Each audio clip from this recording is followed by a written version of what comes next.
Hoje a gente mergulha numa passagem bem intrigante de Daniel, capítulo 8, começando ali pelo versículo 13, com aquela pergunta: Um santo perguntou a outro: Até quando durará a visão? Uma pergunta, assim, que já prepara o terreno, né? Exatamente.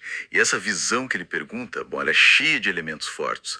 Fala do sacrifício contínuo, Que nem sempre é visto da mesma forma, né? nossa, e tem a transgressão assoladora, que a fonte que a gente está olhando conecta com a abominação da desolação. E a consequência disso tudo?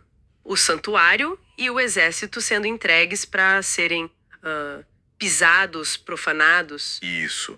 E a resposta que vem é um número e uma promessa.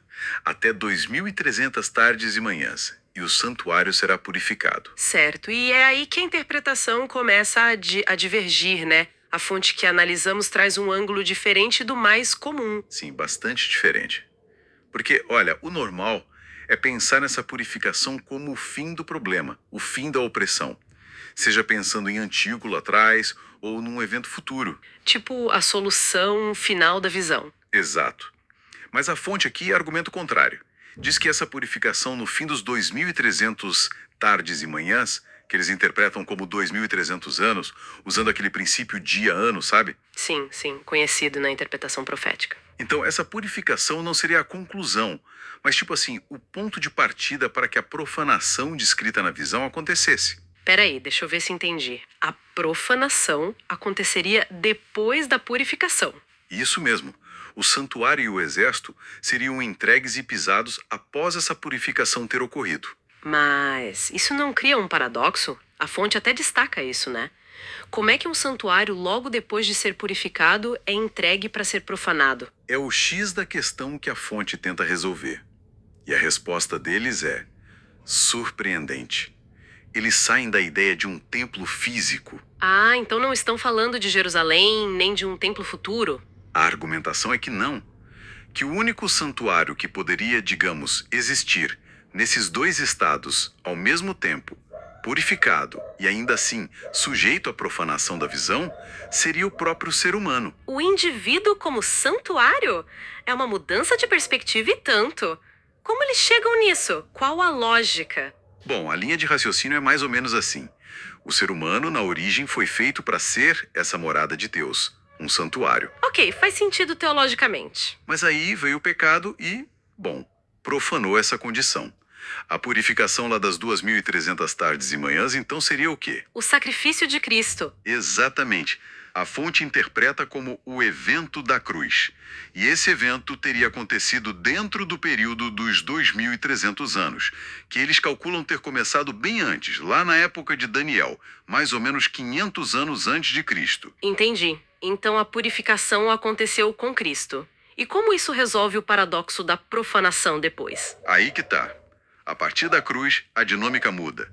Quem aceita esse sacrifício pela fé se torna individualmente um santuário purificado. Certo? Mas quem rejeita ativamente o sacrifício ou permanece na incredulidade, essa pessoa continua sendo ou se torna um santuário profanado. Ah, então depois da cruz coexistem os dois tipos de santuário no mundo: purificados e profanados. Precisamente. A humanidade como um todo passa a existir nesses dois estados. O santuário humano purificado nos crentes e o profanado naqueles que rejeitam. E é essa coexistência que permite a visão se cumprir. E a transgressão assoladora, a abominação da desolação, como entra aí?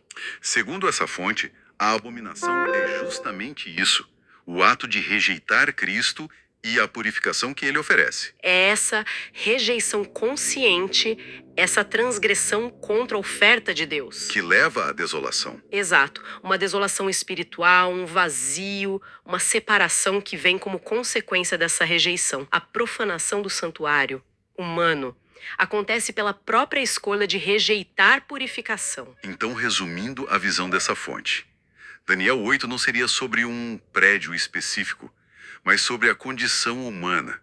O santuário somos nós. Isso. E a purificação na cruz não termina a história. Mas, na verdade, ela cria o cenário onde tanto a aceitação, purificação individual, quanto a rejeição, profanação individual, podem acontecer, cumprindo a visão do santuário sendo pisado. Perfeito. A rejeição ativa seria a tal abominação. O sacrifício de Cristo, então, não é o fim da profanação, mas o evento que estabelece essa nova realidade onde santificação e profanação coexistem. Entendi. O ponto central é que a purificação fundamental na cruz é o que permite toda essa dinâmica posterior descrita na visão. Exato. E isso nos leva a uma reflexão final, né? Se o ser humano é o santuário e a purificação-chave aconteceu há 2000 anos com Cristo, como essa dinâmica continua? Como essa tensão entre aceitação e rejeição, purificação e profanação se desenrola na história e na vida de cada um desde então. Pois é. Tira a profecia de um ponto fixo no passado ou futuro e a transforma numa realidade espiritual contínua. É algo para a gente pensar, né?